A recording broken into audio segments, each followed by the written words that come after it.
Okay, so this is going to be the John the Ripper lab. This is an extra credit lab. It's not required, but I still think it's a pretty cool lab to do if you get a chance. So first thing that I have is I have my Windows 10 virtual machine all launched and loaded. Okay, and then within my virtual machine, all right, yes, you're super fast, and then you're freezing on me. Okay, so I need to open up some type of Internet Explorer, okay, in my virtual machine. I'm going to come up here to the address. I'm going to go to main207.schoology.com. Okay, then I'm going to need to log in to my main207 Google account. So I'll go ahead and do that.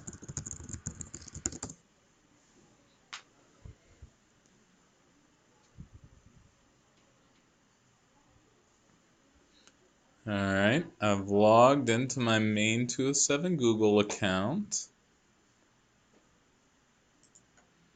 And we're going to go to, I think I put it on the main list right now. So I go to passwords here at online identity, and there's actually two links within this that you're going to need to use. So the first one, john.zip, so we're going to click on that, and then we're going to hit save. That'll download that, and then while that's downloading, I'm going to go ahead and also open this other page up right here. Okay, so this is almost downloaded. Okay, now I can go ahead and close out of this. I can minimize this. Let's open up my downloads folder here, and I'm actually going to extract this right into my downloads folder so I can actually just drag it onto downloads. So there it is right there. Okay, and then I'm going to go into run. Okay, so now we have John the Ripper downloaded. First thing that we're going to need to do is we're just going to be using this. This is a password cracker. We're going to try a really easy password and a really hard password and see how hard they are. So first thing that I need to do is I need to come to this website right here. The link to this website is right here, username password creator. And I'm just going to create a really easy username and password. So test and test. Or I'll just do even easier like Apple. Okay, so APPLE. So Apple's my password, test is my username, and I'm going to hit create. Hit never right there. So we're going to look for the MD5 hash, which is right here. Okay, so test was the username. Notice where it says $1 that begins the MD5 hash. This is the hash of our password. Now notice that we didn't salt it at all. So we're not salting this password. If we salted it, it would take a long time to crack. We're not going to salt it. We're just going to type in the username, type in the password, hit create. Okay, here's our MD5 hash right here. So I'm going to copy this. Okay, MD5 is one of the most common ways to hash something. And then in here, under run, so I went to downloads, I extracted John, and then I go to run. In here, I'm going to create a new text document, and I'm going to call it hash.txt. Okay, I'm going to open this up, and I'm going to paste it in there, and then I'll save, file save. Okay, and close out of this. So now let's open up our PowerShell. Okay, let's go to that directory. So we gotta wait for this. So dir. Now I saved everything to my downloads, so I'm gonna hit cd. Not desktop, not documents, downloads. There we go. So I changed directory into my downloads folder, and I type in dir to see what's in there. There's my John, so I'm going to cd into my John folder. Okay. Now type in dir to see what's in there. There's two different folders in here. The one called run is where we want to go, so I want to cd into run. Okay, now if I just type in John, this will show me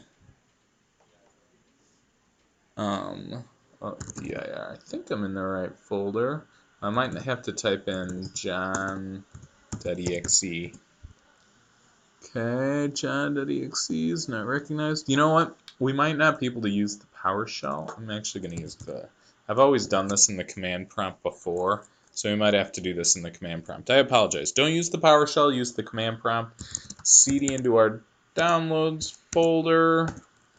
cd into our John 179 folder. cd into the run folder. Okay. So now when I type in dir, I see I got john.exe right there. If I type in John right there, now let's see. Now this works. So yeah, you have to run this program from the command prompt, not the PowerShell. Okay, so this is like just a link of like all the different things that we could potentially do with this. We're going to use John to crack that hash.txt file. So we have the password Apple. Okay, then we hashed it using MD5. We put that hash into our hash.txt, and now we're going to use this, okay, to try to hash it. So notice we get a little bit of an error right here. It says stat no such file or directory, hash.txt. Should be in there. I thought I called it hash.txt. Oh, okay, so this is called hash.txt.txt. I need to, on here, we go to View, Options, File Name Extensions right there. Okay, so I went to View, and I checked this box, okay? I need to rename this. We only want this to be called hash.txt, not hash.txt.txt, so make sure that that's just hash.txt. Now let's run that again, John hash.txt. Okay, so now it ran it, and the password, yep, it was able to crack it pretty quick. I mean, guesses, it tried 2,434 guesses. Okay, but it got it really quick. So let's try something a little bit more complicated here. So username, I'm just going to keep as test. But now let's try Apple123, okay, and with a capital A. So APPLE123. So you can see right here I typed in APPLE123. Hit create. So here's the MD5 hash of that. I'm going to copy that. Let's go into our hash.txt. Paste that hash in there. Save this. And let's run it again. Okay. So this time it's taken a little bit longer to run. Okay. We're running through it. Notice right here it was able to guess, like it said loaded one person hash. So it loaded the one person hash really quick. Hasn't been able to crack it yet. We'll see. So just by adding the capital letter and just by adding the numbers 1, 2, 3, we've gone from being able to crack it like almost instantly to now it's taking some time. And I'm actually going to go ahead and pause the video while this cracks, and then I'll resume it as soon as it's finished. Okay, so it has been over 10 minutes now, and John has not been able to crack this hash password. So I can close out of this, and it might take a second. It's kind of frozen here, but hopefully my Windows machine. So you can see that just by adding, our username was test. Just by adding, we went from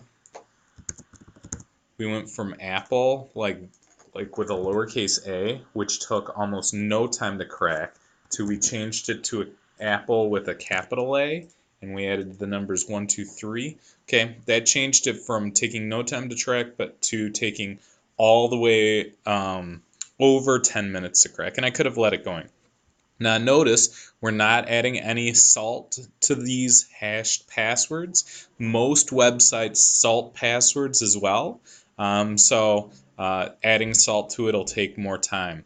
But all this website right here is doing is, again, this is the username right here. To know that this is an MD5 hash, it has $1. That tells basically everything that MD5 was used to create this hash. And then this is the hash right here of the password that we just created.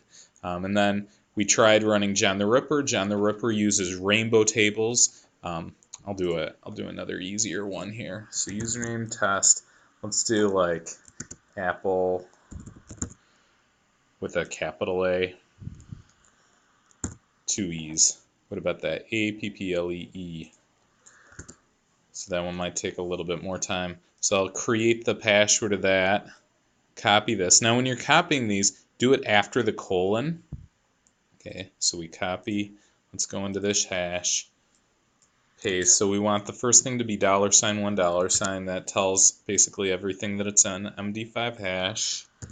Open up the command prompt. CD into our downloads folder. CD into the John folder. CD into the run folder. Let's run John. Hash.txt. So you run the program John, and then we're trying to use this hash. Now, John the Ripper, this first thing that it says in here is it figures out that it's an MD5 hash. Okay, so, and again, right now it's trying to decode that hash that we put in there. And this could take anywhere from, again, when we put in Apple, Apple took no time at all. Now all of a sudden I added one more letter, and now it's just going to sit here for a long time. John the Ripper uses rainbow tables to be able to try to figure things out. So the longer something is, the harder it is to crack. So for this lab, what I'd like you to do is hash a couple passwords using MD5. Put those passwords into a text document called like hash.txt, just like I did, and like make some easy ones, like make, you know, the test or apple or boat, you know, really small words that are very common, okay? And try to crack those, see how long it takes John the Ripper to crack those, and then try some more complex passwords, add in, so okay, so with this one, Apple with all I did was add one more E in there. Now this one took 1 minute 9 seconds. And when I did the Apple with a capital A and 1, 2, 3, it was over 10 minutes, so I just cracked it. Now, John the Ripper will eventually crack all passwords, but depending on the complexity of your password, it could take years to crack the passwords, maybe centuries to crack the password. So again, the whole point of this lab is to show you how important it is to have complex passwords. Don't use short words. Make them over 8 characters. Use uppercase letters, lowercase letters, numbers, letters, symbols. All of that makes your passwords much more complex and much more harder to crack. So for this lab, try cracking a few passwords. Make some really easy ones, make some hard ones. Try to use John the Ripper to crash those hashed MD5 passwords that you've created. See how long it takes. And then in order to turn this in, take a screenshot of this. So you just hit print screen, take a screenshot of this, and upload that screenshot to Schoology. Okay, let me know if you have any questions.